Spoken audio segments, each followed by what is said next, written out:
How much should you charge? Dude, listen up.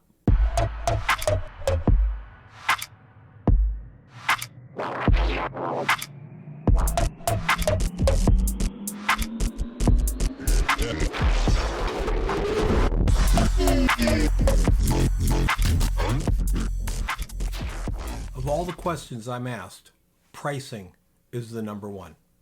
How do I price this? How do I price that? Where do I go to find out how much to price? There's no place to go. It's as wacky as you think it is. A headshot today by this photographer is $350. Meanwhile, somebody over here is making $25,000 and they're both headshots. Somebody's shooting an industrial job for $500. Somebody's shooting in addition to the same industrial job, same type of thing, and they're making 15 grand for the day. There's no book. There's no research paper. There's nothing. It's a business that you've got to know, and you've got to do some research. But one thing I can tell you is, if you stop thinking about how much this should I charge, and you start thinking of what value is this to my client, it'll start to make more sense. I call it sustainable pricing. Sustainable pricing is where you make enough money to thrive. That means cover your expenses, profit a little bit so you can put it back into the business, pay your bills, and your client spends enough money that they can thrive, in that they spend the money to get the photographs that help them grow, sell more goods and services, and create a far better atmosphere for them. Sustainable pricing works for both. Sustainable pricing is not, I got over on my client, and it's not, my client ripped me off. Sustainable pricing is when it's a win-win. Both of you come out on top. Now, pricing is not based on what we do, rather than jobs or businesses that have cost of doing business calculators. We don't have one. And I know we've seen them all. The photographers have this cost of doing business stuff, and it's all pretty much bullshit, because that's not how photography works. That's not how advertising works. That's how making a can of peas works. Can of peas, you know how many cans of peas you're going to make each month. Those are fixed costs. In photography, you don't know. You have a great month, you have a shitty month. There's no cost of doing business. Now, it's great to know what your overhead is. So using that calculator can be very nice to create your overhead, but it doesn't help you with pricing. Well, in order to sustain my overhead, I've got to do 41 headshots a month at this price. That's just plain stupid. If you see a cost of doing business, figure out your overhead, but then throw it away, because what you want to work with is what's called sustainable pricing. The value of what you do in the eyes and pocketbook of your client. Your client is buying something, they know what they want. They want to increase their business by 5%. They want to get more people to go to their website. They want to sell more of this product. They want to introduce a new product, and their sales numbers say that they can make X amount of money. Imagine shooting a headshot of a model who comes to you, and she's brand new, and she needs a headshot. Well, you're going to probably hire a makeup artist, so she'll play the makeup artist herself. She just pays it straight. That's how I would do it always, just pay it. I don't want to incur it and pass it on. So let's say the makeup artist is $100. You're charging $250, $300 in your market. Some people are less, some people are higher. But in your market, that comes to $500, around that, around $500. And delivered images, agency loves them. That's great. 3 weeks later, the agency calls all excited. Maybelline's ad agency saw this girl in the agency's website. They want to hire her. And they loved your photograph so much. They really, they want to talk to you. So you give them a call and say, yeah, we'd like to give you the job. How much? Is it going to be $350? Really?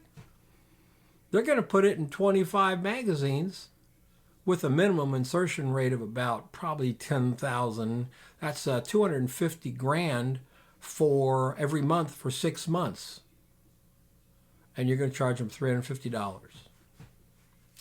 If that thing works for them, if that introduction of that new makeup works for them, they stand to make $804 million in the first 3 quarters of next year, $804 million in this new product, and your image is what they're using to sell that product. Do you think they want to pay you $350?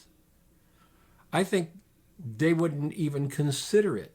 You're going to be in the 15, 20 grand range for a shot like that. And yet it's the same shot. It's using the same camera, same model, same makeup artist, same wardrobe stylist, same lights. Run that through your cost of doing business calculator. Doesn't work. So what we have to do is find ourselves at a place where we can balance the value of what we do for the client and the value of what we do for us. Our pricing ranges dramatically. The client's needs rarely range dramatically because they've already front-loaded them. They know by the time they come to the photographer what they need. And that's where you have to do some research. That's where you have to do some investigation. What is it that they want? What is it that you need to provide them? Because it's really, really important to know that. Their value is what they think your picture will do for them. That's the perceived value. And if you have great perceived value, they're willing to pay the money it takes to get it. Part of that perceived value, by the way, is you having a frickin' clue what to charge.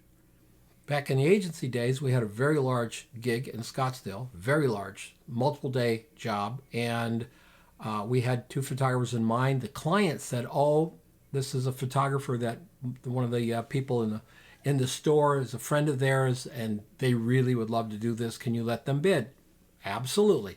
They bid it. So we got a bid in for about $16,500. We got a bid in about $15,000, and then this young person sent in the bid for like $800. They just wanted to shoot the job. $800. There's no way we would even consider them. No possible way. Why? Because they didn't know what the value of the job was. That didn't give me warm and fuzzies as creative director to think that they're going to know what to do out there on the job. The photographers were getting like, we went with a person who was about $15,500.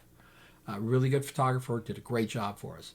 That photographer was out there shooting about 9 hours a day, had a good assistant working with them, provided us with great work, great communications for all 3 days.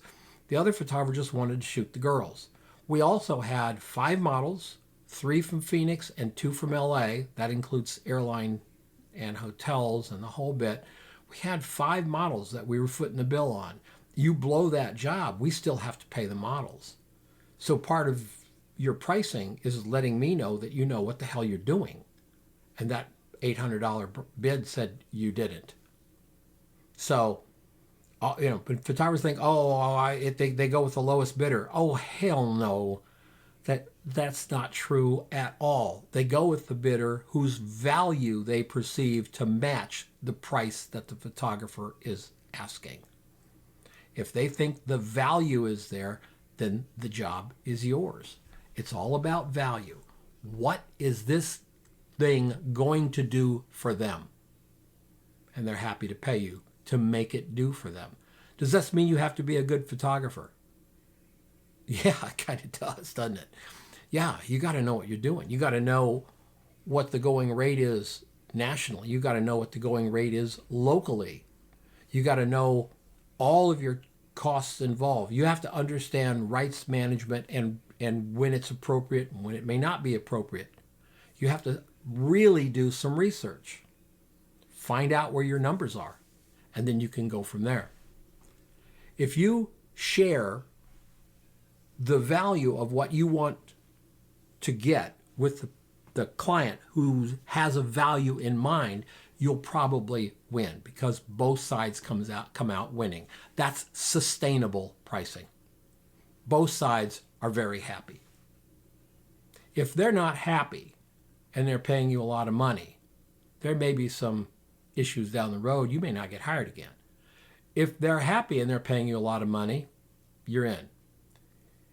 If they're paying you a little bit of money and they're happy and you're not, you're not going to do the best job you can, even though you should. Even though you should, since you said you would do it for that money, you should do the absolute best job that you possibly can. But sometimes it's hard. Sometimes your heart isn't into it. Because it's not the money. You feel disvalued, right? I made that word up, disvalued. You can use it or not. If you look at the power of the ad and what they want it to do, that'll give you some guidelines on what you should charge with your research. We're going to talk a little bit about codifying this in the next video, how to set your own minimum wages, how to set your own minimum fees, how to set your own minimums for things so that you don't freak out when someone contacts you to do a job. You can prepare a lot of this ahead of time and have a really good idea how to price a job. So listen, if you like what we're doing here, please hit the like button. If you don't like what we're doing here, I guess YouTube took away the I don't like it button, so I don't know. Send me an email. Say, I don't like what you're doing. Subscribe if you want. Don't care. And please take a look at the links below, and you'll find a discussion about this topic that I had with some members of my Project 52 class, and we delve into it a little bit deeper, a lot of questions, a lot of answers, and a lot of ways to look at it. That is only linked below. It's not linked anywhere else on the website. It's only for the people who watch this video. So again, thank you very much for coming along. Appreciate it. Hit the like button, and I'll see you next time.